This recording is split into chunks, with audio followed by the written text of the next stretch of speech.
Верите ли вы в возможность пробуждения силы глубинных слоев психики с помощью простой формулы, которую человек произносит непосредственно перед погружением в сон?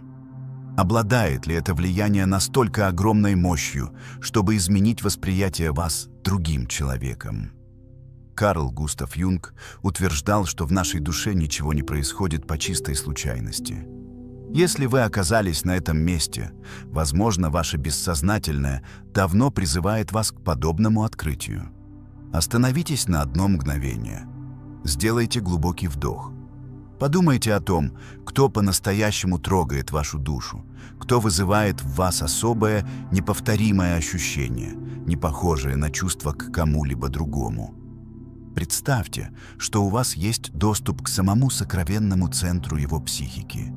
И этот доступ осуществляется не через слова, произнесенные вслух, а посредством чего-то гораздо более могущественного, тихого языка бессознательного. Карл Густав Юнг, одна из наиболее выдающихся фигур в сфере глубинной психологии, полагал, что самые важные встречи предопределены душой задолго до того, как люди успеют встретиться физически. Это подводит нас к ключевому вопросу, который станет центральной темой этого повествования. Существует ли метод пробудить в другом человеке настолько искреннее, глубокое и подлинное чувство, что он начнет воспринимать вас как единственную истинную любовь в этом мире? Возможно, вы никогда не слышали об этом открыто, но за процветающими и разрушающимися связями скрывается некая закономерность. Существует особый ключ, энергетическая формула, базирующаяся на психологии юнговского бессознательного, которой тысячи людей пользуются в тишине ночь за ночью. И что самое поразительное, все начинается всего лишь с одной фразы. Фраза, регулярно повторяемая перед сном, способна создать незримую связь между вами и этим человеком. Возможно, вы сомневаетесь, как нечто столь элементарное может оказывать столь глубокое воздействие на чье-то сердце. Работает ли это в действительности? Юнг был убежден, что слова, наполненные эмоциями и символическим повторением, проникают прямо в бессознательное, формируя вокруг нас поле реальности. Когда вы это осознаете, вы понимаете, что коллективное бессознательное является живой силой, которая объединяет мысли, воспоминания, травмы и желания. Вы также осознаете, что больше не нужно бороться за любовь, необходимо просто излучать вибрации любви. И самое захватывающее, этот процесс исключает манипуляцию или контроль. Он тонок, символичен, энергетичен и на 100% основывается на идеях Юнга. Если вы здесь, возможно, ваше бессознательное уже улавливает сигналы, которые будут раскрыты в этом материале. Сейчас вы узнаете, как архетип настоящей любви может быть активирован внутри вас и отражен в других. Есть метод посеять эмоциональное семя в чьей-то психике, используя исключительно силу ночного повторения и язык символов. Именно это Юнг называл синхроничностью, когда внутренний элемент совпадает с внешним событием без логического объяснения, но с глубоким смыслом. Задумывались ли вы, почему некоторые люди просто не могут вас забыть даже спустя месяцы или годы? Замечали ли вы, что определенные связи кажутся необъяснимо крепкими, как будто за кулисами происходит нечто большее? Это не стечение обстоятельств. Это работа бессознательного, тени, подавленной любви.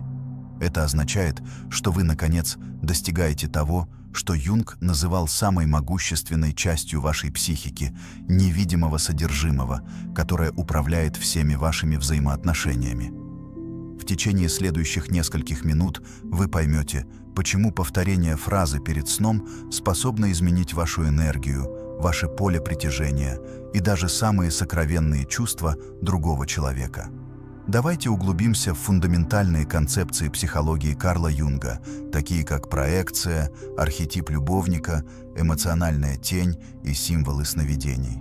Все это будет сочетаться с упражнением мощной фразы, которую вы повторите 15 раз перед тем, как уснуть. Но будьте осторожны, это не общепринятая техника, это путешествие, перепрограммирование, активация чего-то, что уже заложено в вас. И мне необходимо, чтобы вы дошли до конца. Потому что когда я раскрою вам содержание этого предложения и истинную причину его эффективности, ваше понимание любви, желания и энергетической связи навсегда изменится. И в тот момент, когда вы примените это, может начаться нечто необыкновенное.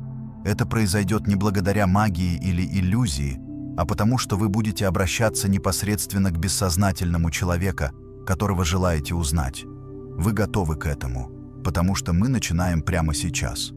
Но прежде чем поделиться с вами этой мощной мыслью, этим ключом, который может изменить то, что кто-то чувствует и думает о вас, я хочу задать вам простой, но глубокий вопрос. Напишите в комментариях предложение, которое кратко выражает то, чего вы больше всего желаете в любви. Точка. Это может быть что-то вроде «Я хочу, чтобы меня воспринимали как единственную настоящую любовь для тех, кто оказал на меня глубокое влияние». Знаете почему?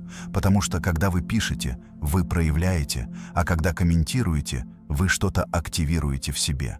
Кроме того, вы помогаете другим людям раскрыть глубокие тайны, которые оставил нам Карл Юнг. Многим необходимо понять, почему любовь кажется такой сложной, такой интенсивной, такой недостижимой, и ваш комментарий может стать тем, что откроет кому-то глаза. Если эта тема каким-либо образом тронула вас, если вы чувствуете, что этот материал говорит непосредственно с вами, поддержите и подпишитесь прямо сейчас. Это указывает мне, что данный контент должен продолжать создаваться, и вы гарантируете себе получение следующих материалов с самыми скрытыми и преобразующими учениями Юнга о психологии. И да, сегодня я покажу вам предложение, которое, будучи повторенным 15 раз перед сном, может заставить этого человека увидеть в вас не просто кого-то особенного, но и единственную истинную любовь в этом мире. Вы получите доступ к невидимому коду, который воздействует непосредственно на эмоциональное поле любимого вами человека. Нечто, что Карл Юнг назвал бы активной психической реальностью, где чувство превосходит разум. Поэтому сейчас сделайте глубокий вдох, приготовьтесь, потому что то, что я собираюсь раскрыть, может навсегда изменить то, как вы устанавливаете контакт с людьми, которые действительно для вас важны. Карл Юнг был единственным в мире человеком, который на протяжении многих лет изучал человеческое бессознательное и обнаружил необычайно мощные психологические приемы, доступные для использования каждому. Приготовьтесь, потому что для вас есть нечто невероятное. Скачайте цифровую книгу, ссылка на которую находится в закрепленном комментарии. Там вы найдете самые сильные психологические приемы Карла Юнга. Вы проникнете в человеческое бессознательное. Это нечто потрясающее.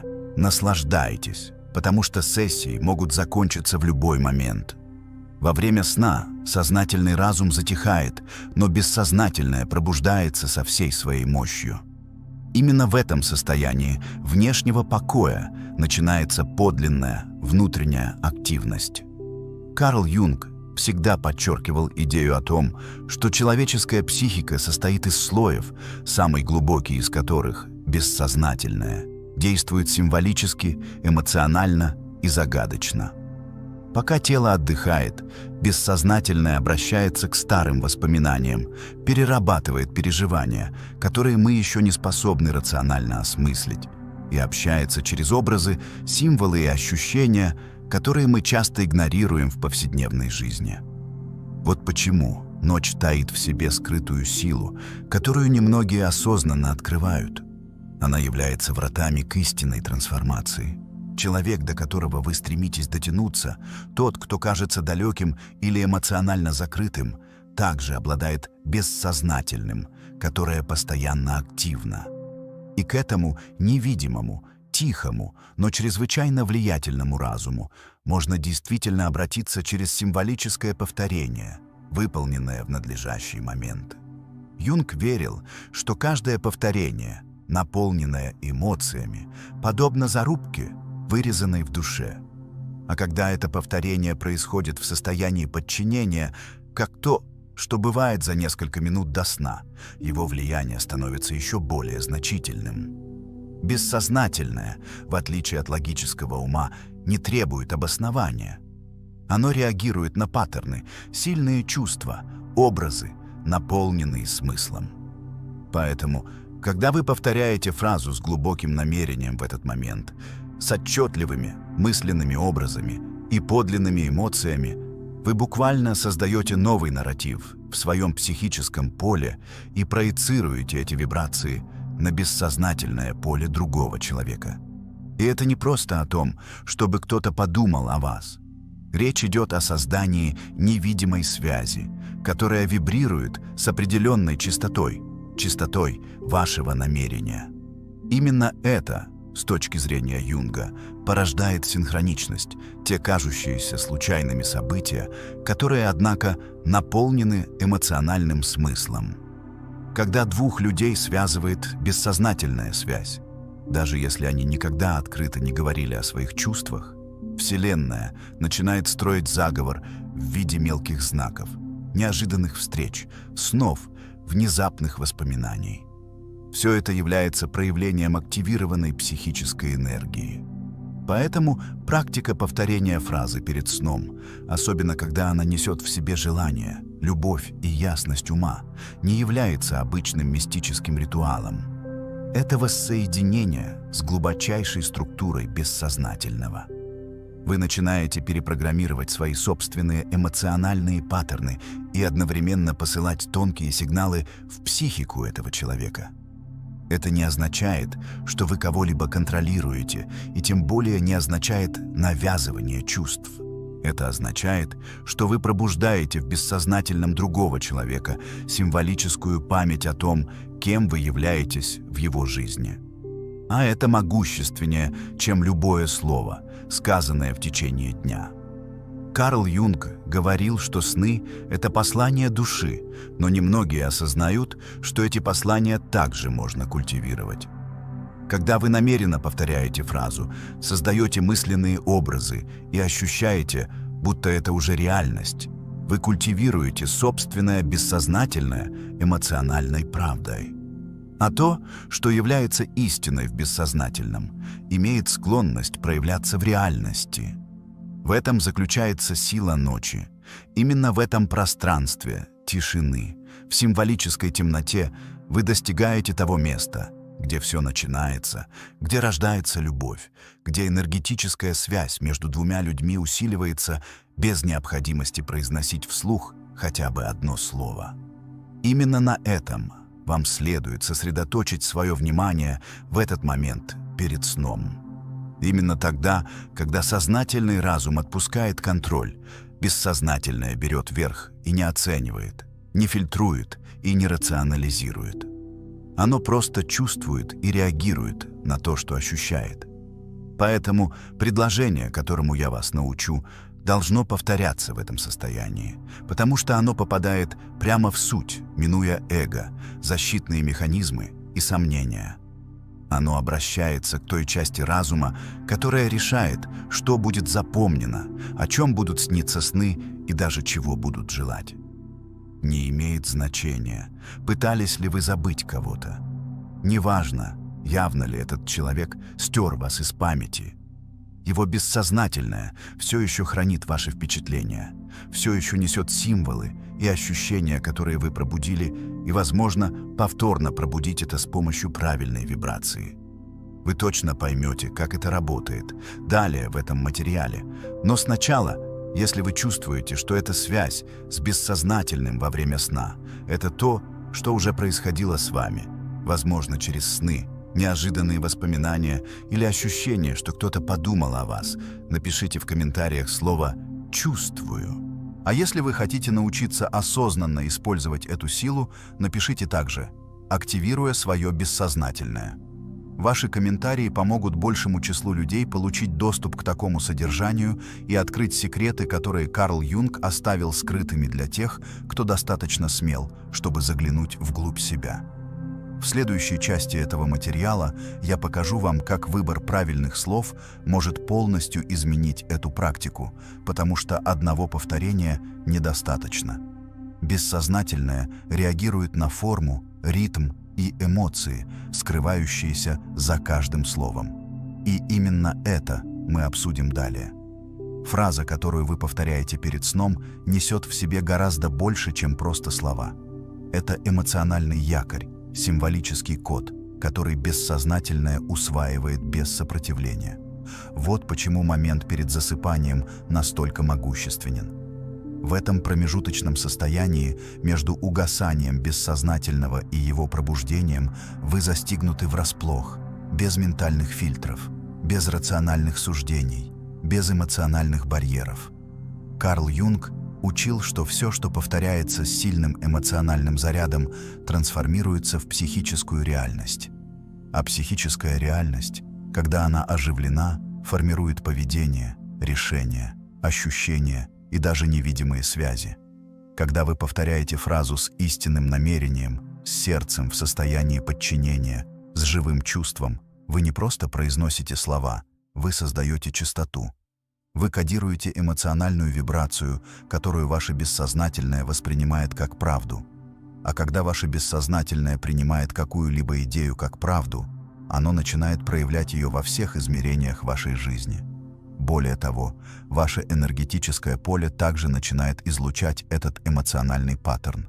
Человек, которого вы желаете, тот, кто приходит вам на ум, когда вы закрываете глаза, тот, кто, возможно, игнорирует вас или кажется далеким, улавливает этот сигнал, даже не осознавая этого, потому что его бессознательное также активно. Оно также ищет смысла, значения и эмоциональных воспоминаний. Юнг говорил, что коллективное бессознательное связывает всех нас. И если вы когда-либо испытывали ощущение, что думаете о ком-то, а этот человек вскоре после этого с вами связывается, или снитесь о ком-то, а на следующий день получаете неожиданное сообщение, то вы уже ощутили эту силу. Фраза, которую вы начнете повторять с сегодняшнего дня, проста, прямолинейна и глубоко символична. Я являюсь безопасной, настоящей и незабываемой любовью в уме и сердце имя человека. Эту фразу следует повторять 15 раз перед сном, но не как попало. Ее нужно произносить с присутствием, с эмоциями, с живым образом этого человека в уме. Почувствуйте, словно человек, которого вы желаете, уже так к вам относится. Визуализируйте его взгляд, его прикосновение, звук его голоса, вибрации связи. Речь идет не о создании фантазии. Речь идет о доступе к уровню психики, где любовь является символическим переживанием, а не только логическим. Когда вы утверждаете, что являетесь безопасной, настоящей и незабываемой любовью в уме и сердце этого человека, вы посылаете глубокое послание своему бессознательному, что вы достойны любви, присутствия, памяти. Одновременно вы проецируете этот образ в бессознательное другого человека. Образ кого-то, кого невозможно забыть, кого-то, кто представляет эмоциональную безопасность, кого-то, кто вызывает настоящие и глубокие чувства. И именно этот символический образ начинает укрепляться ночь за ночью. Мозг работает через повторение, психика реагирует на постоянство. Бессознательное нуждается в символах и эмоциональных частотах, чтобы создавать новые связи. Поэтому эту фразу нельзя повторять только один раз. Число 15 здесь не случайно. Оно представляет достаточное количество повторений, чтобы сознательный разум отключился, а эмоциональное поле начало принимать эту идею. Чем чаще вы ее повторяете, тем более реальной она становится в вас. А чем более реальной она становится в вас, тем сильнее будет излучение наружу. Человек, которого вы желаете, начинает улавливать сигналы. Это может происходить через сны, воспоминания, необъяснимые ощущения. Бессознательное не нуждается в объяснениях. Ему нужны только сигналы. И эта фраза — именно тот закодированный сигнал, наполненный эмоциями, повторяемый в правильное время и в правильном месте. Важно повторять ее с закрытыми глазами, в спокойном месте, в состоянии подчинения. Вы можете зажечь свечу, послушать музыку, которая связывает вас эмоционально, или даже записать эту фразу на бумаге, повторяя ее. Но самое важное из всего – это чувство. Не просто произносите ее. Произносите ее, чувствуя. Произносите ее, веря в нее. Произносите ее так, словно эта реальность уже формируется. И знайте, что так оно и есть, потому что когда бессознательное движется, все вокруг начинает реагировать. Не имеет значения, как долго вы были вдали от этого человека. Не имеет значения, кажется ли он далеким, закрытым или холодным. Его бессознательное все еще доступно, все еще вибрирует в поле, где символы, такие как любовь, безопасность и память, вызывают реакции, и именно такой символ представляет это предложение. Юнг говорил, что то, что вы бессознательно подавляете, управляет вашей жизнью. Но правда также обратна. То, что вы культивируете эмоциями и осознанным намерением, начинает проявляться в вашем энергетическом и эмоциональном поле. Поэтому каждый раз, когда вы повторяете это предложение перед сном, помните, вы создаете невидимую эмоциональную связь.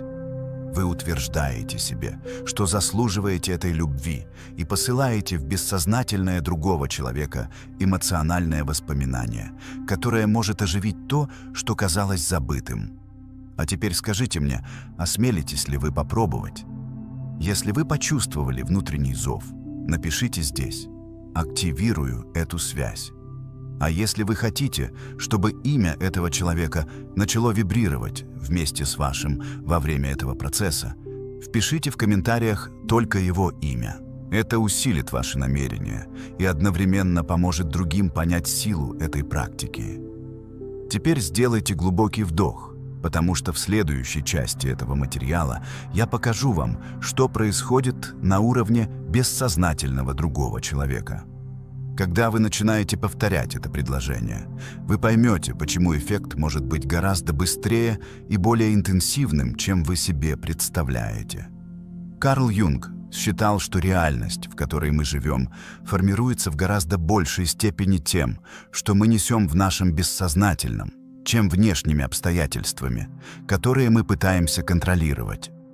Это означает, что то, что вы чувствуете к человеку, которого желаете, способ, которым вы о нем думаете, вид энергии, которую вы излучаете каждый раз, когда что-то от него вспоминаете или чего-то от него желаете, посылается беззвучно, символически и часто невидимо, но не безрезультатно.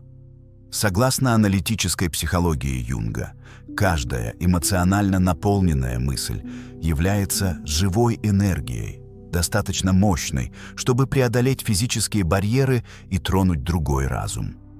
Когда вы интенсивно думаете, когда вы глубоко чувствуете, ваше бессознательное приходит в движение и начинает проецировать эти образы и ощущения на психическое поле, которое связывает всех нас. Речь идет не о магии, речь идет об эмоциональных частотах и архетипах, которые активируются создаваемыми нами внутренними образами. Юнг назвал эту психическую реальность родом внутренней правды, которая, возможно, еще не наступила в физическом мире, но уже происходит в вашей психике.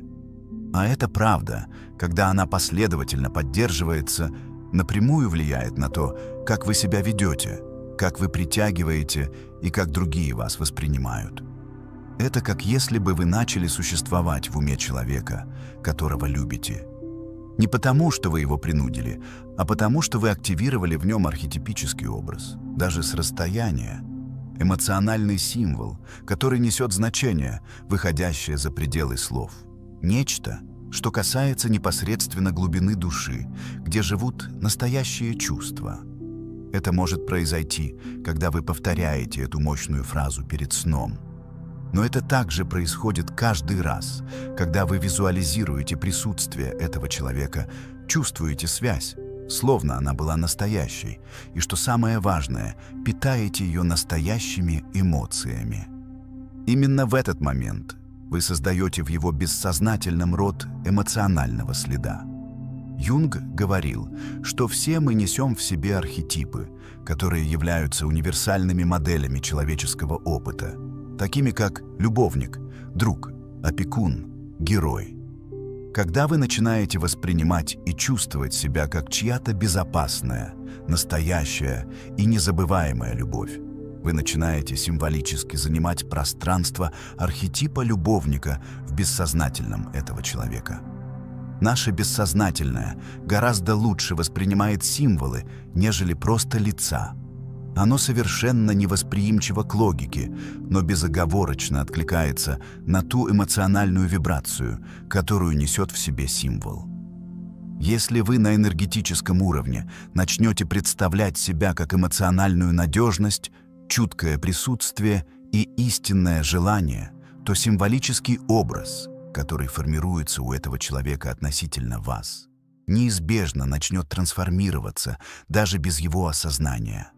Неожиданно он может почувствовать необъяснимую тоску по вам, вспоминая ваши прикосновения, запах, разговоры и даже видя вас в своих сновидениях.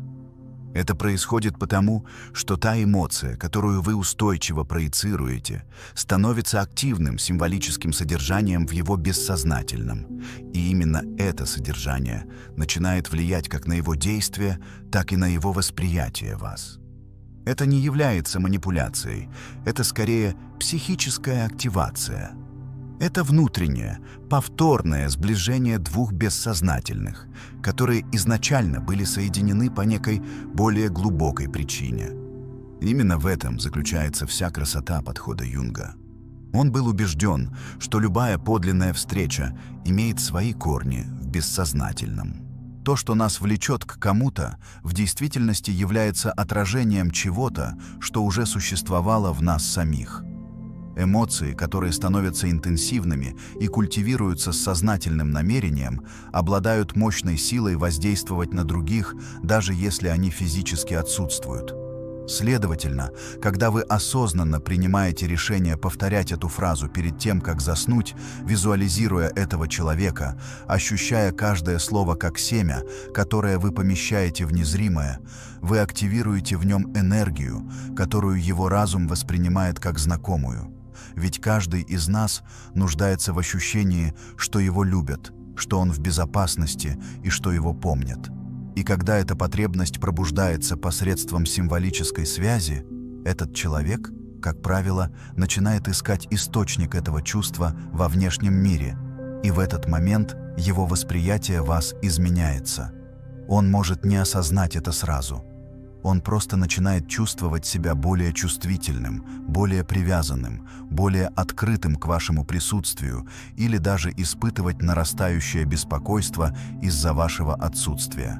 Но все это – бессознательные реакции, которые четко указывают на то, что архетипическая связь была успешно активирована. Чем большим подлинным чувством вы наполняете этот образ, тем сильнее становится эта связь. Юнг утверждал, то, что вы излучаете эмоционально, может быть воспринято другими даже на расстоянии. И совершенно не будет преувеличением заявить, что бессознательное реагирует гораздо более непосредственно, чем наш сознательный разум. Если вы чувствуете, что переживаете что-то подобное прямо сейчас, напишите в комментарии фразу «Это происходит внутри». Это покажет, что вы понимаете силу парапсихической реальности. И если вы стремитесь стать этим аффективным символом в бессознательном любимого вами человека, также напишите «Я являюсь архетипом ее любви». Записывая это, вы усиливаете свое намерение и помогаете другим понять, что существует глубокий и истинный путь к связи за пределами физического. Приготовьтесь, потому что в следующей части этого материала я раскрою, как именно эта бессознательная активация проявляется в поведении, сновидениях и эмоциях другого человека. И какие именно признаки вы можете начать замечать, когда этот процесс действительно заработает. Не упустите эту замечательную возможность получить доступ к тому, что помогает все большему числу людей. Вы даже не представляете силу цифровой книги. Эта книга доступна по ссылке в закрепленном комментарии. Воспользуйтесь возможностью и скачайте ее прямо сейчас, чтобы получить доступ к самым мощным психологическим трюкам Карла Юнга. Это просто потрясающе. Скачайте ее сейчас, пока запасы не исчерпались. Представьте себе сейчас обычного человека, такого же, как каждый из нас, который ощущал отсутствие, которое невозможно описать словами. Отсутствие любимого человека, даже при наличии старых сообщений, живых воспоминаний, жестов, эхом отдающихся в памяти, и связи, которая казалась не до конца разорванной, но которая в то же время не нашла больше места для продолжения. Этот человек, уставший от страданий в молчании, решает сделать что-то другое. Каждый вечер, непосредственно перед тем, как заснуть, он зажигает маленькую белую свечу, просто как символ присутствия. Как будто этот свет олицетворял живую энергию связи, которую он все еще хотел поддерживать с ушедшим человеком. Он закрывает глаза и начинает тихо, с эмоцией, с правдой, повторять ту фразу, которую вы теперь знаете. «Я являюсь безопасной, настоящей и незабываемой любовью в уме и сердце. Имя человека». Он повторяет это не из отчаяния, не как пустую мольбу. Он повторяет это с верой, с эмоциональным намерением, подобно тому, кто сажает семя и знает, что земле требуется время, чтобы дать ответ. Он повторял эту фразу 15 раз. Ровно 15. Каждую ночь в течение 2 недель подряд, не пропуская ни дня, даже когда сильно тосковал, даже когда страх нашептывал, что может быть уже слишком поздно. Он не знал, что на 7-й день, пока он спал, бессознательное любимого человека начало пробуждаться. В его сновидениях возник образ, ее лицо, место, где они вместе смеялись, прикосновение, знакомый голос. Поначалу это казалось просто воспоминанием, эмоциональной вспышкой. Но то, что он ощущал, было не просто воспоминанием. Это было так, словно что-то внутри него реактивировалось, словно ее присутствие странным образом ожило, и это было невозможно игнорировать. Он проснулся беспокойным, взволнованным, ощущая на груди тяжесть, которую не мог точно определить. В последующие дни ее лицо продолжало возникать в его мыслях. Под душем, во время поездки в машине, слушая песни, которые он даже не помнил, что они слушали вместе. И каждый раз, когда это происходило, он чувствовал нарастающее желание узнать, как она, откуда все это взялось, почему казалось столь невозможным забыть. На 14-й день он снова увидел ее во сне. На этот раз все было по-другому. Это был не просто образ, это было ощущение повторной встречи. Во сне она произнесла что-то вроде «Я никогда по-настоящему не уходила». Он проснулся посреди ночи с бьющимся сердцем, испытывая смесь тоски, любопытства и сожаления. На следующее утро он потянулся к телефону. Он колебался, думал, размышлял, но в конце концов просто написал «Ты снилась мне вчера». Он не знал, что в этот самый момент она держала зажженную свечу с закрытыми глазами, повторяя после 15-й ночи подряд. «Я являюсь безопасной, настоящей и незабываемой любовью в уме и сердце. Имя человека». Когда она увидела уведомление с его именем на экране, слеза без труда скатилась по ее щеке. Это было так, словно семя наконец проникло в невидимое и начало расцветать. Эта история, хотя и символическая, в точности отражает принцип действия бессознательного. Когда вы вкладываете намерения, эмоции и направленное повторение в ментальный образ, вы активируете аффективную память в человеке, которого желаете, даже если он дистанцировался, даже если кажется холодным или безразличным. Бессознательное, как говорил Юнг, реагирует на символы. И когда вы становитесь эмоционально этим символом безопасной и незабываемой любви, вы начинаете существовать в уме другого человека как живая память, как присутствие, которое не тускнеет со временем. Потому что это основано не на логике, а на вибрации. Именно поэтому люди возвращаются, тоскуют по вам из ниоткуда, видят вас во снах или просто чувствуют, что что-то изменилось, не зная, как это объяснить. Потому что так действительно произошло. То, что вы культивировали в себе, начало переливаться в окружающее энергетическое поле, и всегда находит обратный путь туда, куда должно прийти. Если вы когда-либо переживали что-то подобное, если вы когда-либо чувствовали, что человек, которого любите, воспринимает вас даже без слова, даже издалека, напишите здесь в комментариях: «Он почувствовал меня» или «Она почувствовала меня». Если вы хотите стать тем эмоциональным воспоминанием, которое остается в уме и сердце человека, которого желаете, напишите также: «Я являюсь присутствием». Ваши комментарии создают коллективную энергию, которая усиливает это движение и помогает другим понять: то, что вы чувствуете, не является воображением. Это работа подсознания. В следующей части этого материала я покажу вам, почему бессознательное другого человека начинает реагировать, когда вы активируете этот паттерн, и что именно происходит в нем эмоционально и психологически, когда ваш образ начинает в нем укореняться, а он этого не замечает. Если все, что вы до сих пор переживали в своих отношениях, было результатом сознательных решений, рациональных попыток решить что-то, что было чисто эмоциональным, возможно, вы просто повторяете цикл, не осознавая этого. Карл Юнг всегда говорил: «То, что не осознается, возвращается как судьба». Что это означает на практике для человека, которого вы желаете, для этой связи, которая упорно живет в вас, даже если она уже была разорвана снаружи? Это означает, что пока вы логически пытаетесь понять, почему кто-то ушел, почему отсутствие так тяжело давит, или почему кажется невозможным забыть кого-то, кто отметил вашу душу, ваше бессознательное кричит ответ, который вы еще полностью не услышали. Сознательный ум судит, создает сопротивление, пытается защитить, но бессознательное не судит. Оно чувствует, регистрирует, переживает заново и реагирует на эмоциональные паттерны с пугающей верностью. Когда вы повторяете фразу перед сном, когда вы помещаете образ этого человека в пространство внутренней тишины, когда вы утверждаете себе, что являетесь безопасной, настоящей и незабываемой любовью в чьем-то уме и сердце, вы прекращаете бороться со своим сознанием и начинаете разговаривать напрямую со своим бессознательным. И в этом вся разница.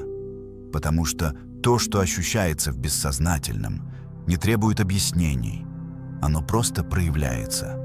А это движение может произойти тонко, в форме сна, внезапной тоски, дискомфорта, который человек, которого вы желаете, начинает испытывать и не понимает, откуда он берется.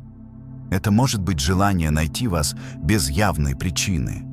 Это может быть сожаление, которое начинает вас глубоко касаться, даже если рационально все казалось решенным. Бессознательное не заботится о том, как это выглядит. Оно реагирует на то, что вибрирует. А если вы вибрируете как эффективное присутствие, как архетип безопасной любви, как символ эмоциональной связи, этот образ начинает занимать место во внутреннем мире другого человека. Именно в этот момент он начинает воспринимать вас иначе, потому что меняется способ, которым он ощущает вашу энергию. А то, что касается его чувств, неизбежно меняет его поведение. Теперь остановитесь и подумайте спокойно. Если бессознательное более могущественно, чем сознание, почему вы все еще упорствуете в использовании исключительно рационального для того, чтобы справиться с чем-то столь глубоко эмоциональным, как любовь, желание и присутствие?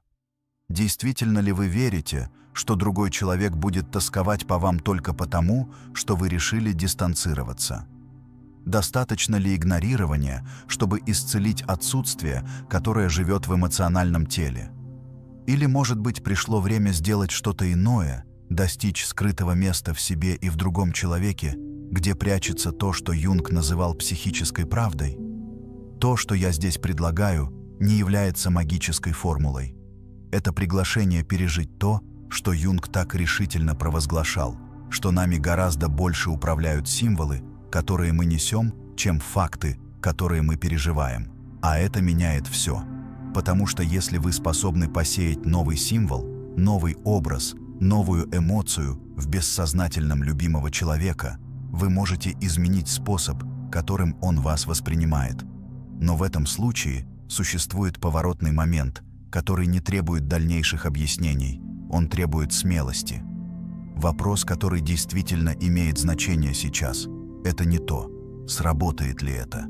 Вопрос в том, хватит ли у вас смелости попробовать, хватит ли у вас смелости успокоить свой ум, стереть внешний шум и соединиться с этим невидимым полем, где создаются настоящие связи.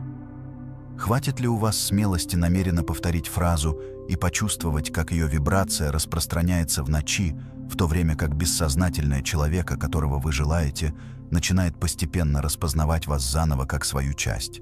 Потому что этот процесс происходит не только через слова, но через внутренние образы, эмоциональные символы, наполненные энергией повторения. А если вы зашли так далеко, то потому что каким-то образом ваше собственное бессознательное уже знало, что вы должны это услышать. Возможно, вы начали это движение, не осознавая этого.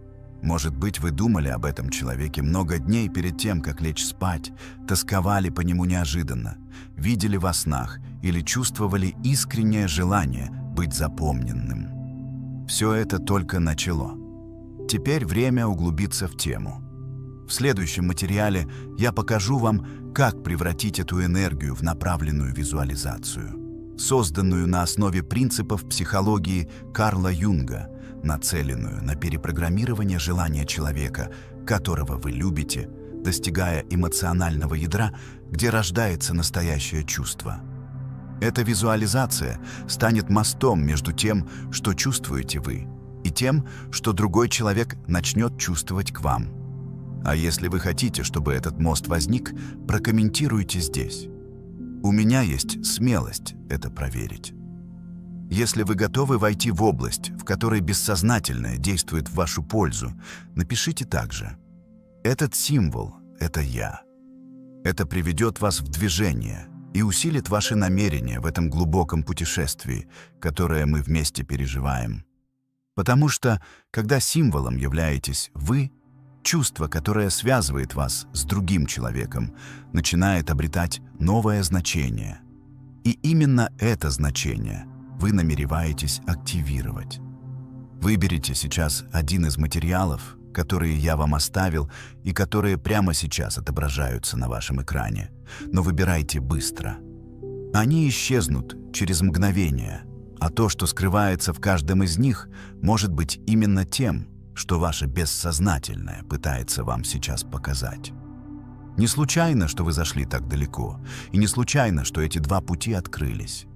В каждом материале скрывается новая скрытая часть психологии Карла Юнга с откровениями, которые могут полностью изменить способ, которым человек, которого вы желаете, начинает вас ощущать, даже не зная почему. Нажмите, прежде чем исчезнет. Вы поймете, почему это происходит с вами именно сейчас. Listen to me right now. Before we dive in, I want you to know something. If you're serious about transforming your life, building unstoppable momentum, and rewiring your money mindset for success, then I've got something for you. Join the official WhatsApp channel. It's your daily source of unstoppable motivation, reminders, and breakthroughs that will keep you consistent on this journey. The link is right below in the description or pinned in the comments. Don't wait. Plug yourself into that energy. Now let me ask you a question. Have you ever wondered why some people seem to attract wealth like a magnet, while others struggle their entire lives no matter how hard they work? It's not luck, it's not background, and it's not even intelligence. It's mindset. Your beliefs about money either pull abundance toward you or push it away. That's why today we're going deep into the 7 habits to build your money mindset. And when you integrate these habits, you won't just change how you see money, you'll change how money flows into your life. So let's dive straight into habit number 1. Money buys happiness. Respect money as a tool, not an obsession. People have been told for years that money doesn't buy happiness, but let's cut through the noise for a moment and get real about what it actually does. Money may not give you love, meaning or fulfillment directly, but it absolutely has the power to change the quality of your life, the level of freedom you have, and the experiences you can give yourself and the people you care about. Think about it. If you don't have to worry about how to pay rent, if you don't have to calculate whether you can afford to take your kids on a vacation, if you don't have to stress about medical bills, what does that buy you? It buys peace of mind. It buys choices. It buys time, and time is life. When you have money, you can choose how you spend your days. You can decide whether you want to keep working, to travel, to start a business, to serve a cause you care about, or to take risks you couldn't take if you were living paycheck to paycheck. That doesn't sound like happiness. That sounds like freedom, and freedom is one of the deepest forms of happiness. But here's the paradox. Money can buy happiness if it's used consciously, but it can also destroy happiness if you let it define you. If you make money your master instead of your servant, you lose everything it was supposed to give you. There's a difference between using money to create experiences, to invest in growth, to take care of your family, and becoming obsessed with stacking it endlessly because you think the number in your bank account equals your worth as a human being. That's the trap people fall into. They chase money as if it's the end goal, and when they get it, they're still empty. What you need to recognize is that money is a magnifier. It amplifies who you already are. If you're generous, money makes you more generous. If you're fearful, money makes you more fearful. If you're selfish, money makes you more selfish. If you're purposeful, money allows you to live that purpose on a bigger scale. So the habit you must cultivate is not about dismissing money as evil or glorifying money as salvation. It's about respecting money as a tool. Use it wisely, direct it intentionally, and understand that it is only one dimension of wealth. There's emotional wealth, relational wealth, spiritual wealth, physical wealth, and money can help you support all those areas if you approach it consciously. When you have enough, you can eat better, live healthier, surround yourself with people you love, learn from great mentors, and reduce the noise of financial stress so you can focus on becoming who you want to be. But if you get trapped in the endless game of more, then no matter how much you earn, you'll always feel poor because you're operating from scarcity instead of abundance. The people who thrive are the ones who treat money as fuel, not as identity. They see it as a resource to amplify joy, to create freedom, to give back, and to open doors. Money buys happiness when you know what happiness truly means to you, when you're clear on your values, and when you refuse to let society's version of success define your own. The number 2 habit is allow yourself to fail. Embrace failure as a path to bigger opportunity. One of the biggest lies people are sold is that failure is something to be ashamed of, something to avoid at all costs. In reality, failure is not the opposite of success. It's a prerequisite for it. If you study the lives of the wealthiest and most successful people, you'll notice a pattern. They failed more times than most people ever tried. That's not an accident. Every failure is feedback. It's life's way of showing you where the flaws are, where the gaps are, where the opportunity lies. If you're unwilling to fail, you're also unwilling to learn. And if you're unwilling to learn, you'll never grow. Think about the greatest innovations, the greatest businesses, the greatest personal triumphs. None of them came from someone who played it safe, who avoided risk, who insisted on certainty before moving forward. They came from people who put themselves on the line, who risked embarrassment, who risked loss, who risked being wronged, and when they fell, they got back up stronger, smarter, sharper. That's the habit. Instead of avoiding failure, lean into it. When you allow yourself to fail, you free yourself to take bigger risks. And bigger risks open the door to bigger opportunities. Stop living in fear of what might go wrong and start living in anticipation of what could go right. The reason most people never achieve financial freedom is not because they lack intelligence, opportunity, or talent. It's because they play too small. They cling to safety. They want guarantees. And in doing so, they settle for mediocrity. But the ones who are willing to fail, who understand that failure is simply tuition you pay to the school of success, these are the ones who leapfrog ahead. They make 10 moves in the time it takes others to make one. They take the shot, miss, and take another shot, and eventually they hit the target. The fear of failure is really the fear of judgment. You're not scared of losing money. You're scared of what people will say if you lose. You're not scared of trying something new. You're scared of being embarrassed when it doesn't work. But when you detach from the need for approval and instead measure yourself by the courage to try, failure stops being a monster and starts being a mentor. You begin to see that every no gets you closer to a yes, that every rejection refines your approach, that every setback is simply feedback. Allowing yourself to fail also rewires your brain for resilience. The first time you fail, it hurts. The second time, it stings. The 10th time, you shrug it off and move forward. You build the muscle of persistence. And persistence is the real secret of wealth. Anybody can succeed once, but the people who succeed over and over, who sustain their wealth, who keep growing and expanding, are the ones who've built a relationship with failure. They don't take it personally. They don't let it define them. They don't let it stop them. They use it. The habit here is simple but transformative. Reframe failure. Don't see it as evidence that you're not good enough. See it as proof that you're in the arena, that you're playing the game, that you're stretching yourself beyond the comfort zone. Because outside that comfort zone is where wealth lives. When you allow yourself to fail, you give yourself permission to chase the ideas that scare you, the opportunities that stretch you, the visions that could change your life and maybe even the world. The number 3 habit is detach yourself from the outcome. Focus on mastery, not immediate rewards. Most people spend their entire lives in a loop of chasing outcomes. They start something and immediately their minds jump to the result. How much money will I make? How many likes will I get? How quickly will I succeed? That obsession with the end result creates constant anxiety because you're never in the moment, never in the work, never in the growth. You're living in the future, judging yourself against an outcome that hasn't even arrived yet. And when the outcome doesn't meet your expectation, you feel crushed, like you wasted your time, like you failed. That cycle keeps people from reaching their potential because they measure every effort against immediate payoff instead of the long game. The truth is, mastery only comes when you fall in love with the process itself. Think about an athlete training for the Olympics. They don't spend 4 years obsessing every single day about the medal ceremony. They train, they sweat, they refine their craft, they live in the repetition. The medal is the byproduct of the work, not the obsession. Detaching yourself from the outcome doesn't mean you stop setting goals or stop having ambition. It means you shift your energy from control to contribution. You focus on giving your best in this moment, on doing extraordinary work, on living with intensity and presence, rather than constantly worrying about what it will get you. Because the truth is, you cannot control the outcome. You can't control how the market responds, how people react, how quickly results show up.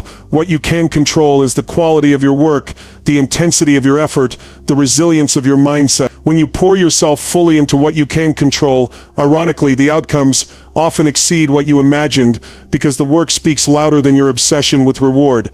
Another reason detaching from the outcome is so powerful is that it frees you from paralysis. Perfectionists get stuck because they won't take action until they can guarantee success. They won't launch the business until they know it will thrive. They won't record the video until they know it will go viral. They won't make the investment until they know it's risk-free. But the ones who grow, who create, who thrive, are the ones who take action without guarantees. They say, I will give my best right now and let the results take care of themselves. That mindset unleashes creativity because you're no longer strangled by fear of failure. It allows you to enjoy the journey because you're not living in constant tension about whether you're there yet. This habit also builds resilience because when you detach from outcome, you stop tying your identity to results. If you succeed, you don't get arrogant. If you fail, you don't get destroyed. You remain centered, consistent, unshaken because you know who you are isn't defined by a number, an applause, or a check. Your fulfillment comes from the act of giving your best, from creating value, from living aligned with your purpose. And when you can live that way, results become inevitable. They come as a natural consequence, not as something you had to desperately chase. The number 4 habit is the inner scorecard. Measure success by your own values, not society's. From the time we're kids, society conditions us to measure ourselves against external scorecard. Grades in school, trophies in sports, job titles, salaries, likes on social media. The world shouts that your worth is tied to what people see, what they recognize, what they applaud. And most people live their whole lives on that treadmill, chasing external validation, trying to look successful instead of being fulfilled. That's why so many people buy cars they can't afford, wear clothes they don't even like, live in neighborhoods that suffocate them, just to prove something to people who don't even care. That's not wealth, that's slavery. True wealth begins when you flip the script and start living by your inner scorecard. Your inner scorecard is the set of values, principles, and measures of success that you decide for yourself. It's not about how many followers you have. It's about whether you're living aligned with who you want to be. It's not about whether people think you're rich. It's about whether you're free, whether you're living your vision, whether your choices reflect what you stand for. When you adopt an inner scorecard, you take back your power because you're no longer controlled by the opinions of others. You can't be manipulated by trends. You can't be enslaved by comparison. You can't be distracted by superficial recognition. You become grounded in your own definition of success. The wealthiest people are not necessarily the ones with the biggest houses or the flashiest lifestyles. They're the ones who live with integrity to their own values. Maybe their value is freedom of time, so they design their lives around mobility. Maybe their value is contribution, so they pour their wealth into causes that matter. Maybe their value is growth, so they invest in education, in mentors, in new experiences. Whatever it is, their money is aligned with their meaning. That alignment is what gives them fulfillment, and that fulfillment is the real measure of success. An inner scorecard also protects you from the endless hunger of comparison. If you measure yourself by society's standards, you'll always feel behind because there will always be someone with more money, more status, more recognition. But if you measure yourself by your inner scorecard, you win the moment you live your values. You don't need to be ahead of anyone else because you're already aligned with yourself. That creates peace. It creates clarity, it creates confidence, and ironically, it often leads to greater external success, because people are drawn to those who live authentically, not those who are chasing approval. The habit here is to constantly check in with yourself. Am I making this choice because it aligns with my values, or because I want to impress someone? Am I defining wealth based on my vision, or on society's standards? Am I living a life true to myself, or a life designed to please others? When you build your money mindset on your inner scorecard, you not only create wealth, you create freedom from the endless game of proving yourself to the world. Habit number 5, overestimate the upside. Underestimate the downside. Think bold, but manage risks wisely. Most people think small because they are conditioned to focus only on what can go wrong. They build their lives around minimizing risk, but in doing so, they also minimize possibility. The individuals who create extraordinary wealth and lasting impact live by a different habit. They think exponentially about what could go right. They allow themselves to imagine possibilities far bigger than what seems safe or reasonable, but they do it with a balance. They also anticipate what could go wrong and build protections around it. It's not blind optimism, it's not reckless gambling, it's strategic vision with calculated defense. When you overestimate the upside, you allow yourself to dream bigger than your environment, your past, or your current circumstances. You imagine the extraordinary, and by stretching your vision, you expand what you're willing to attempt.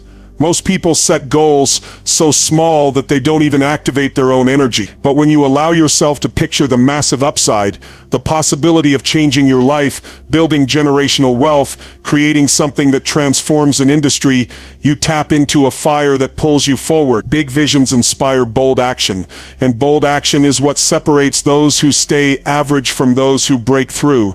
But this habit is not about reckless dreaming, it's about coupling vision with preparation. Underestimating the downside means you don't ignore risk, you address it. You don't say nothing can go wrong.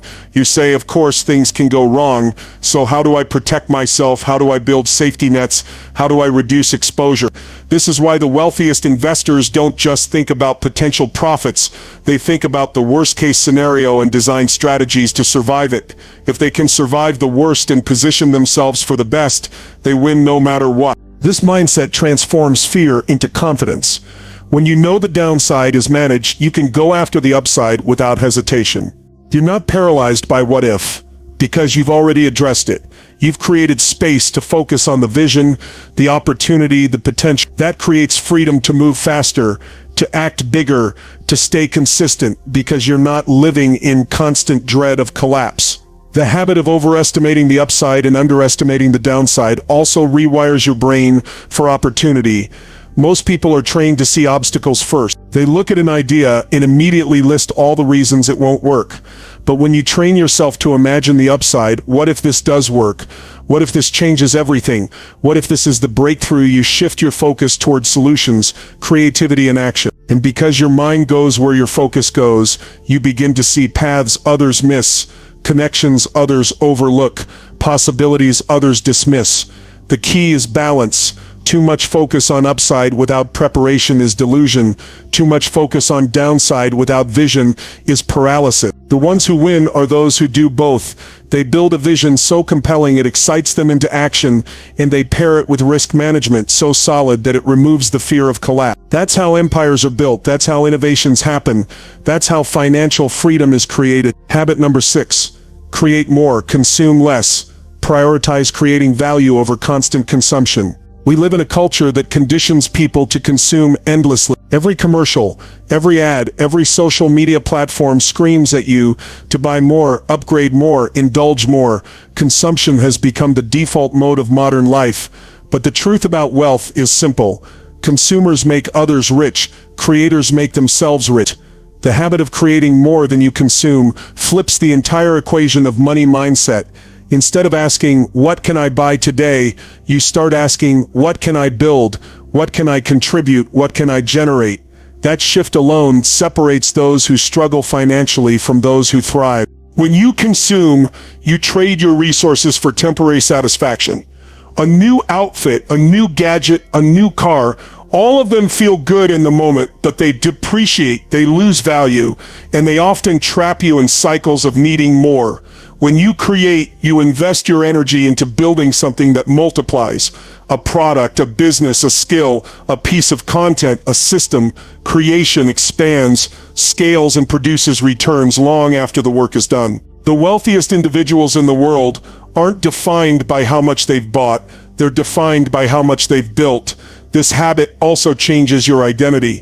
When you operate as a creator, you stop seeing yourself as just a consumer in the marketplace. You see yourself as a player, a contributor, a force of value. That identity shift elevates your confidence, your decisions, and your behavior. You stop being trapped in the short-term thrill of purchases and start building long-term assets that give you freedom. You stop thinking like a spender and start thinking like an investor. Every action becomes about multiplication, not depletion. Creating more than you consume doesn't only apply to money, it applies to energy, ideas, and even relationships. In conversations, are you contributing value or just taking in your work? Are you adding solutions or just absorbing time and resources? In your personal growth, are you producing ideas, art, or innovation, or are you just consuming entertainment and information without application? The balance is critical. Those who create consistently compound their impact over time. Those who consume excessively stay stuck because their energy is always flowing outward instead of multiplying. Another aspect of this habit is discipline. It requires the strength to resist the constant pull of consumer culture, the marketing machines, designed to make you feel incomplete until you buy something new. It requires clarity about your long-term vision so that you don't sacrifice future freedom for temporary pleasure. And it requires a mindset of abundance, because when you create, you believe that your contribution matters, that what you build can add value to others, that your ideas have weight. Consumers often operate from scarcity, buying to fill a void. Creators operate from abundance, building because they know they can make a difference. The people who rise financially are the ones who discipline their consumption and prioritize creation. They live below their means, not because they fear spending, but because they value investing in creation more. They consume strategically, choosing tools, education, and resources that help them create more effectively. And they constantly focus on multiplying value instead of draining it. That habit, repeated day after day, compounds into wealth, freedom, and impact far beyond what endless consumption could ever provide. Habit number 7, first principles thinking. Question assumptions and build from core truths. Praise. Most people navigate their financial decisions, their businesses, and even their lives using borrowed assumptions. They accept the rules they've been told, they follow the patterns they've seen, and they rarely stop to question whether those rules or patterns even make sense. That's why the majority stay trapped in cycles of mediocrity, because they're building on foundations that were handed to them rather than foundations they created. First principles thinking is the habit that breaks that cycle. It's the discipline of stripping a problem down to its most basic truths, the undeniable facts that can't be broken down further, and rebuilding from there. Instead of asking, How do people normally do this? You ask, what are the core elements of this, and what can I create if I start from scratch? When you approach money and wealth with first principles, you stop being a follower and you start being an innovator. For example, many people believe the only way to build wealth is to get a good job, save a portion of your income, and invest in traditional markets. That's the standard playbook society has drilled into people. But someone who thinks in first principles would break it down differently. They'd ask, what is wealth really? It's not just money, it's freedom, it's ownership, it's leverage, it's the ability to control my time and resources. From that perspective, the options for creating wealth expand dramatically. Suddenly, it's not just about climbing a corporate ladder, it's about building assets, creating value, leveraging technology, and designing systems that multiply returns. By starting with the essence of wealth instead of the assumption of the job and save path, you unlock entirely new strategy. First principles thinking also changes how you handle risk. Most people avoid opportunities because they compare them to the familiar. They say that's not how it's usually done, so it must be too risky. But when you strip a problem to its fundamentals, you realize risk is often less about the opportunity itself and more about the assumptions around it. For instance, early investors in disruptive companies weren't operating on blind faith. They had broken the problem down to core truths. They saw that people always value convenience, that technology always scales, that efficiency always wins. From those principles, they could see upside others miss. They weren't swayed by the fact that the idea looked strange compared to the norm because they weren't judging it by the norm, they were judging it by reality at its core. Applying this to your personal money mindset, it means asking questions most people never ask. Instead of assuming, I need to work 40 years before I can retire, you ask, what is retirement really? Isn't it just the ability to live without relying on a paycheck? If that's the case, how can I create income streams now that free me long before the traditional retirement age? Instead of assuming debt is always bad, you ask, what is debt at its core? It's borrowed capital. If I can use it to acquire an asset that produces more than the cost of borrowing, isn't that not only safe but smart?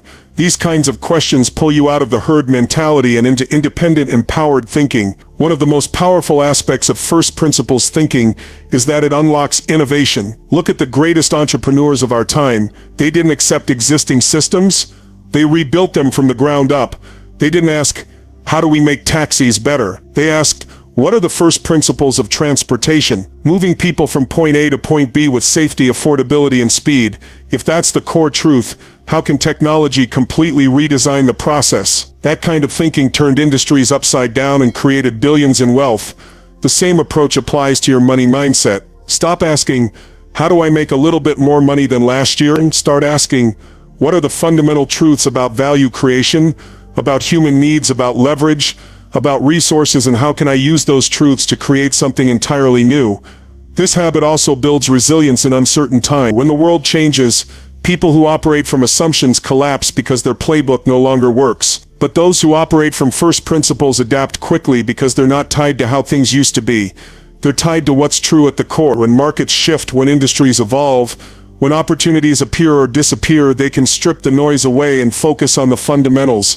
They ask, what remains true no matter what? That clarity gives them stability in chaos because they can always rebuild from the foundation up. First principles. Thinking also requires courage because it often means going against the crowd.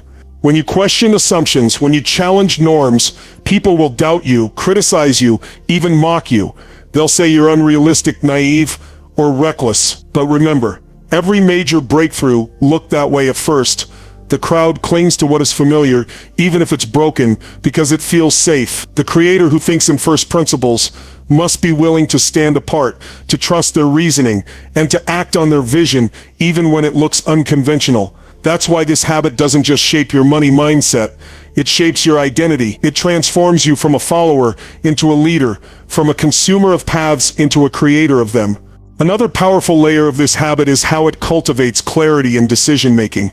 When you peel away the noise, the opinions, and the traditions, you're left with the pure essence of the decision. For example, if you're considering an investment, instead of getting lost in market trends or hype, you ask, at its core, what value does this create? What are the fundamental drivers of this opportunity? What resources does it require? And what does it return? That clarity strips away emotional bias and gives you a grounded perspective.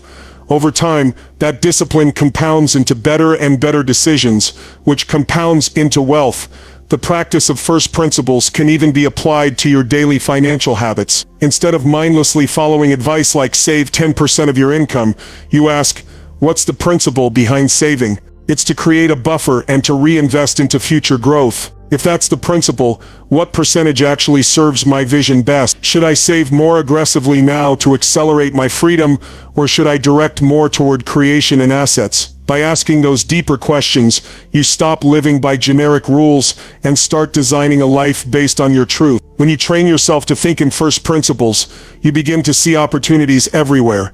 You stop being limited by what already exists, because you realize everything that exists was once built by someone who questioned assumptions. That realization opens your imagination, your courage, and your capacity to build wealth in ways most people will never see. You begin to look at industries, at systems, at habits, at investments with fresh eyes, constantly asking, what are the raw truths here and what can I create if I ignore the way it's always been done? That question is the birthplace of innovation, of freedom, of exponential growth. So think about everything we just covered. You've learned that money isn't about greed, it's about freedom and impact. You've learned that failure is a teacher, not a destroyer. You've discovered the power of detachment, of playing by your own inner scorecard, of dreaming big while protecting yourself from the downside. You've understood that true wealth comes from creating more than you consume. And you've seen that the sharpest minds in history build their fortunes by breaking everything down to first principles. These aren't just ideas, they are habits. Habits that will shape your mindset, habits that will condition your nervous system, habits that will rewire you for abundance. But here's the truth. Habits don't stick if you're alone. You need community, you need energy, you need accountability. That's why I'm inviting you again. Join the WhatsApp channel. Every single day, you'll get a jolt of motivation, a push when you're tired, a reminder when you're distracted. That community will keep you moving forward when willpower fades. The link is waiting for you below in the description or pinned in the comments. Don't miss it. This is Tony Robbins' track, and if this message hit you, subscribe right now, because this is where you come to sharpen your mindset and ignite your future. Drop a comment below, share one powerful breakthrough you're taking away from this message. Let's build a movement right here. And don't forget, the WhatsApp channel isn't just a link, it's part of your journey. Go grab it in the description or pinned comments. Stay hungry, stay focused, and keep building the life you were born to live.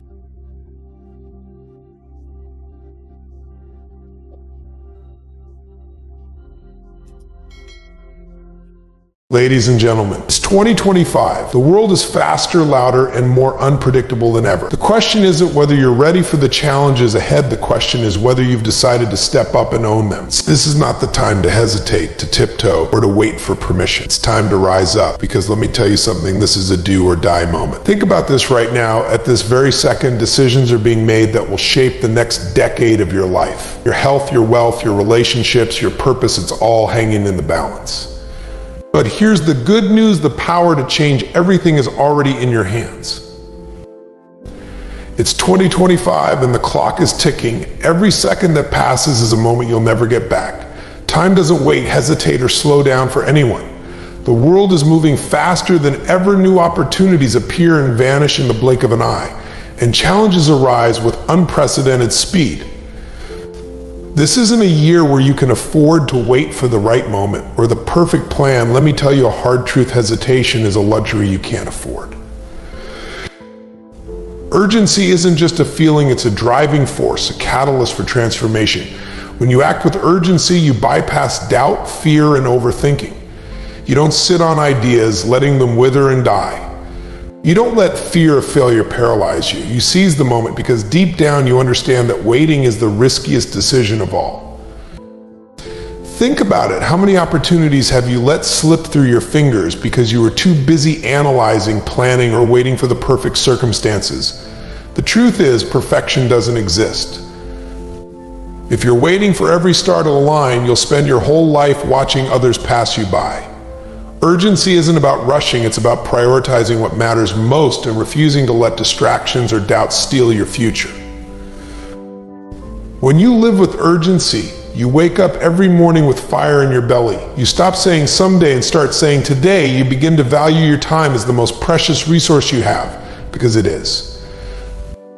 Money lost can be earned back, but time, once it's gone forever.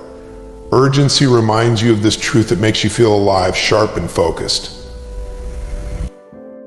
But here's the kicker: urgency isn't just about moving fast. It's about moving deliberately. It's about channeling your energy into what truly matters. You can't waste your time on trivial things or let your days be consumed by distractions. Urgency demands clarity. It forces you to ask yourself, what do I truly want? What is worth my time, my energy, my life? When you embrace urgency, you stop being passive. You stop waiting for opportunities to knock and start kicking down doors. You stop accepting mediocrity and start demanding excellence, not from others, but from yourself. Urgency drives you to take risks, to make bold moves, and to pursue your dreams with relentless determination. But let's be real, urgency isn't easy. It requires you to step out of your comfort zone, to confront your fears and to face the unknown. It demands courage and resilience. But here's the thing: living without urgency is far more painful. Because if you don't act now, you'll look back one day and wonder why you didn't. You'll see the opportunities you missed, the dreams you didn't chase, and the life you could have lived.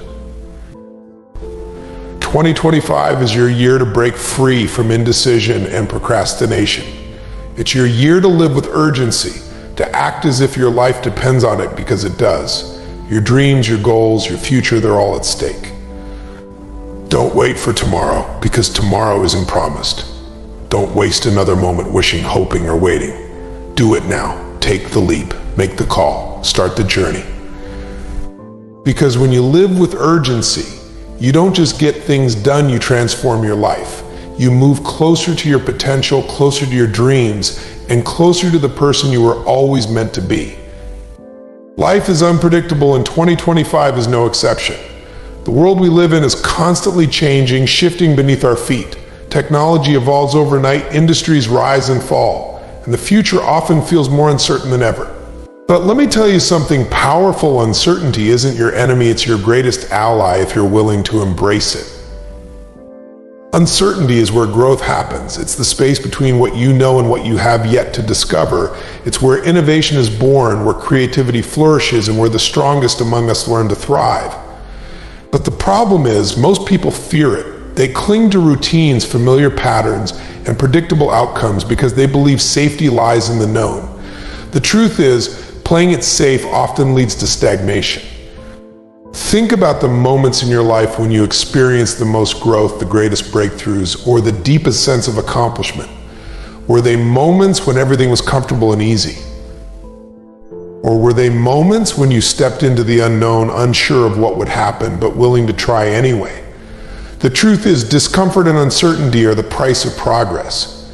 If you want to grow, you have to let go of the need for certainty. When you embrace uncertainty, you open yourself to a world of possibility. Instead of fearing what you don't know, you start to see it as an opportunity. Every challenge becomes a chance to learn something new. Every setback becomes a stepping stone toward a greater outcome. When you let go of the fear of the unknown, you begin to see it for what it truly is: a blank canvas, waiting for you to create something extraordinary. But embracing uncertainty doesn't mean acting recklessly or without direction. It means developing the courage to move forward even when you don't have all the answers. It's about trusting yourself to figure things out along the way. Because here's the truth: you don't need to have everything figured out to take the next step. You just need to take the step. Fear thrives in uncertainty, but so does growth. The difference lies in your mindset. If you view uncertainty as a threat, you'll shrink from it. You'll play small, stay in your comfort zone, and miss out on the incredible opportunities that come with taking risks. But if you view uncertainty as an adventure, as a chance to discover what you're truly capable of, you'll step into it with confidence and courage. Here's what most people don't realize: the most successful, fulfilled individuals in the world aren't those who avoid uncertainty, they're the ones who seek it out.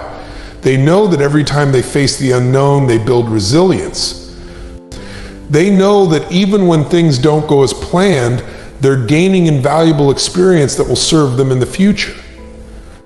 Embracing uncertainty also means letting go of the need for control. You can't control everything, and trying to will only exhaust you. Instead, focus on what you can control: your attitude, your effort, your mindset. Choose to see uncertainty as a gift, as an opportunity to grow stronger, wiser, and more adaptable. Because the truth is, life will never be fully predictable. The sooner you accept that, the freer you'll be. In 2025, the world belongs to those who can adapt, pivot, and move forward without knowing exactly where the path will lead.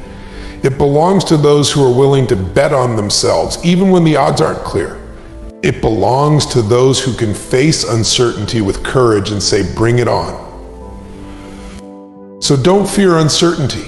Embrace it. Lean into the unknown with open arms and an open mind. It's not there to defeat you, it's there to challenge you, to test you, and ultimately to transform you. Let the uncertainty of 2025 be the reason you rise, the reason you grow, and the reason you become unstoppable. Because on the other side of uncertainty lies your greatest potential. Decisions shape destiny. In 2025, this truth has never been more relevant. Every choice you make, big or small, has a ripple effect, creating the life you experience now and the future you'll live tomorrow. And the power of decision is what separates those who achieve greatness from those who remain stuck in mediocrity. It's not your resources, your circumstances, or even your skills that define your success. It's your ability to make decisions and follow through on them with conviction. Think about it. Your life as it stands today is the result of countless decisions you've made in the past. Some decisions were conscious and deliberate, while others were made passively, without much thought. The job you chose, the habits you built, the people you surrounded yourself with, they all stemmed from decisions you made. And if you're not where you want to be, it's not because life isn't fair. It's because there's untapped power in your ability to decide and take ownership of your future. The power of decision is extraordinary. When you decide with clarity and commitment, you tap into a force that can overcome obstacles, break through limitations, and transform your reality. A true decision isn't wishy-washy. It's not a maybe or I'll try. A real decision is a firm commitment to act, to move, to change. When you truly decide, you cut off all other options. You stop negotiating with excuses. You stop second-guessing yourself. You move forward with absolute determination. But let's be honest, decision-making isn't always easy. Fear, doubt, and overthinking often stand in the way. We hesitate because we're afraid of making the wrong choice, of failing, or of stepping into the unknown. But here's the truth: indecision is far more dangerous than a wrong decision. Indecision keeps you stuck, paralyzed by inaction, while opportunities slip through your fingers. A wrong decision, on the other hand, moves you forward. Even if it leads to failure, it teaches you something valuable. It gives you momentum, and momentum is the key to progress. The most successful people in the world aren't those who always make the right decisions. They're the ones who make decisions quickly and adapt along the way. They understand that action beats perfection every time. They know that waiting for all the answers or the perfect moment is a trap. Life doesn't wait, and neither should you. Decisions also create a sense of identity. When you make a decision to be disciplined, to be courageous, to be resilient, you're not just changing your actions, you're shaping who you are. Each decision you make strengthens or weakens the person you're becoming. Think about that for a moment. Every time you choose to step up instead of stepping back, you're reinforcing the belief that you are capable, determined, and unstoppable. The power of decision also lies in its ability to create clarity. When you decide what you want and commit to it, distractions fall away. You stop wasting energy on things that don't matter. You stop saying yes to everything and start saying yes to what aligns with your vision. Decision-making simplifies your life because it gives you focus, and with focus comes power. But here's the secret: the most important decisions aren't always the big ones. It's the small, everyday choices that truly shape your destiny. Do you hit snooze or get up and chase your goals? Do you spend another hour scrolling through your phone, or do you invest that time in learning, growing, and building your dreams? These micro decisions compound over time, creating either the life you want or the life you regret. So how do you harness the power of decision? Start by getting clear on what you truly want. Not what others expect of you, not what feels safe, but what sets your soul on fire. Then commit to it wholeheartedly. And write it down, speak it aloud, make it real. And once you've decided, act immediately. Don't wait for motivation or the right moment, act now. Momentum builds confidence, and confidence fuels more action. And remember this, no decision is ever final. Life is fluid, and so are you. If something isn't working, you can pivot, you can adjust your course. But you can't adjust a path you never start walking. 2025 is the year to reclaim your power, and it begins with a decision. Decide to stop settling. Decide to stop doubting. Decide to go all in on your potential. Because every decision you make today is a step toward the life you're creating. That make it count. The power is in your hands. Always has been, always will be. Life is full of challenges, obstacles, and unexpected twists, and it's easy to believe that our circumstances define us. The reality, however, is that our circumstances are just the stage, not the story. The true story is written by our mindset, how we choose to think, interpret, and respond to the events around us. It's our mindset that determines whether we rise above or remain stuck. Your circumstances might set the scene, but they do not dictate the outcome.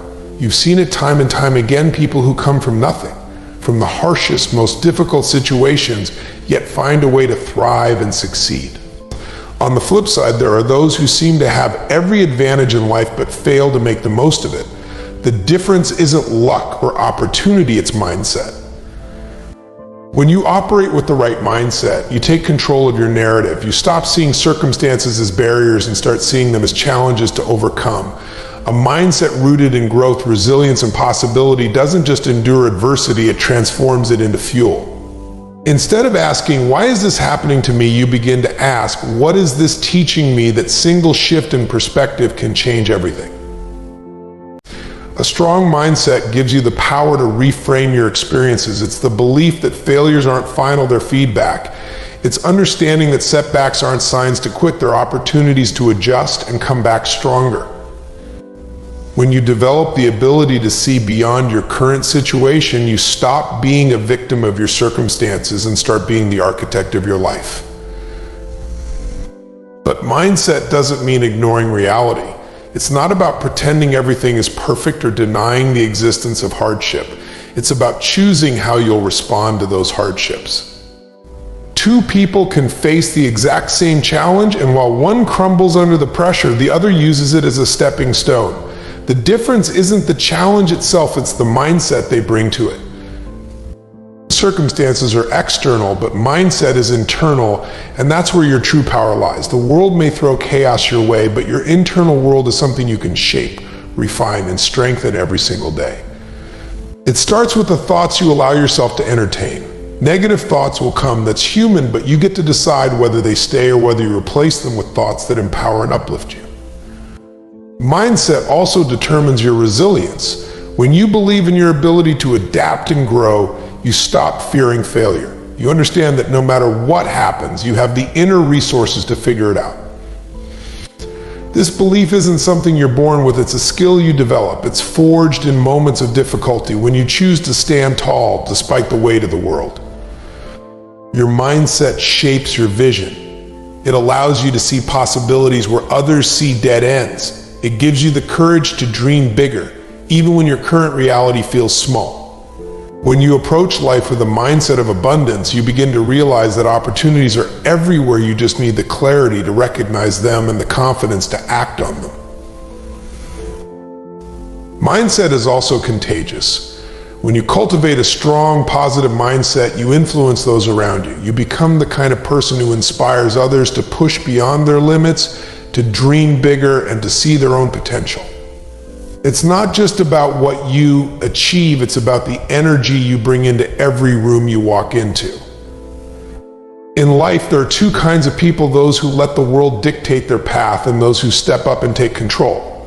The truth is, no one is coming to save you. No one is going to hand you the life you dream of, and no one will care about your success as much as you do.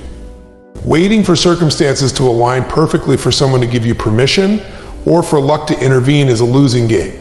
If you want something, you have to take control and make it happen. Taking control starts with responsibility. It means owning where you are right now, no matter how challenging or unfair it might seem. It's easy to point fingers, to blame others, or to say that the system, the economy, or the circumstances are holding you back. But blaming doesn't change anything. Responsibility does. When you take responsibility, you reclaim your power. You shift from being a passive participant in life to being the driver of your own journey. To take control, you have to start by deciding what you want. Clarity is everything. Without a clear vision of where you're headed, you're like a ship drifting aimlessly at sea. Taking control isn't just about working hard, it's about working with purpose, with a destination in mind. When you know what you want, every action you take becomes intentional. Every decision becomes a step toward your goals. Taking control also means setting boundaries. It's about recognizing that your time and energy are finite resources and refusing to let distractions or negativity drain them. It means saying no to things that don't serve your purpose, even when it's uncomfortable. It's about protecting your focus and prioritizing what truly matters, not what's urgent or easy. One of the most powerful ways to take control is to master your habits. The small actions you take every day shape your life far more than the occasional big decisions. If you want to control your outcomes, you have to control your behaviors. Build habits that align with your goals and eliminate those that hold you back. This requires discipline, but discipline is the foundation of freedom. When you control your habits, you control your future. Taking control also demands that you let go of excuses. Excuses are comforting because they shift the blame away from you, but they're also chains that keep you stuck. The moment you stop making excuses and start asking, what can I do about this? You unlock solutions and possibilities. Even when things feel out of your control, there's always something you can do to move forward. Another critical aspect of taking control is embracing action over perfection. So many people wait to feel ready, to have all the answers, or for the right time, but perfection is an illusion, and readiness is a myth. Taking control means acting now, even when the path isn't entirely clear.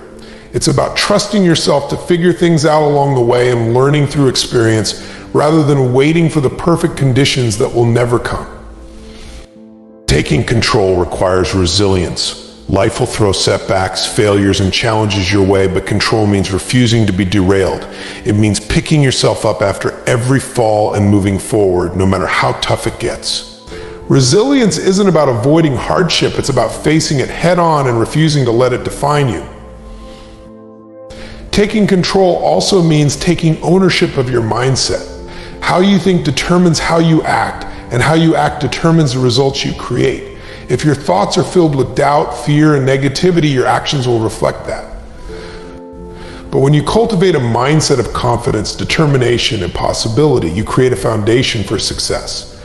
Controlling your mindset is a daily practice, and it's one of the most powerful tools you have. Deep within you lies a force more powerful than any obstacle you'll ever face. It's the strength that's carried you through every challenge you've already overcome. It's the resilience that kept you going when quitting seemed easier. It's the determination that has pushed you to rise after every fall. That force is your unstoppable nature, and it's there, waiting to be unleashed. Being unstoppable doesn't mean you won't face doubt, fear, or setbacks. It means you don't let them define or stop you. It's about understanding that setbacks are temporary, not permanent. They're moments to learn, to recalibrate, and to grow stronger. When you're unstoppable, you see challenges not as roadblocks, but as stepping stones to something greater. You've already proven your strength countless times. Think back to the moments when you thought you couldn't go on, when the odds were stacked against you, and yet here you are. Those moments weren't coincidences or strokes of luck. They were proof of your resilience, your drive, and your ability to keep moving forward, no matter what. Being unstoppable starts with belief. It's the unwavering conviction that you are capable, deserving, and resourceful. Belief is what separates those who try from those who succeed. When you believe in yourself, you stop waiting for external validation and start creating your own opportunities. You stop doubting your ability to handle what's ahead and start trusting yourself to figure it out. It's about persistence. The unstoppable don't wait for the perfect moment or conditions. They keep going even when it's hard, even when progress feels slow, and even when no one else is cheering them on. They know that consistency beats intensity. Small, deliberate actions taken every day build unstoppable momentum. And momentum is the key to achieving anything you set your mind to. Being unstoppable also means embracing failure as part of the process. It's not about avoiding mistakes, it's about using them as fuel.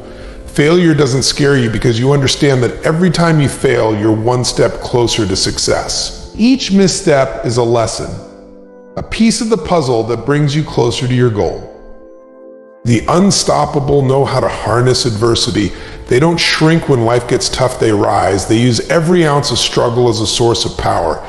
Every time they're knocked down, they get back up stronger, more determined, and more focused. Adversity becomes the training ground where their resilience is forged and their character is strengthened.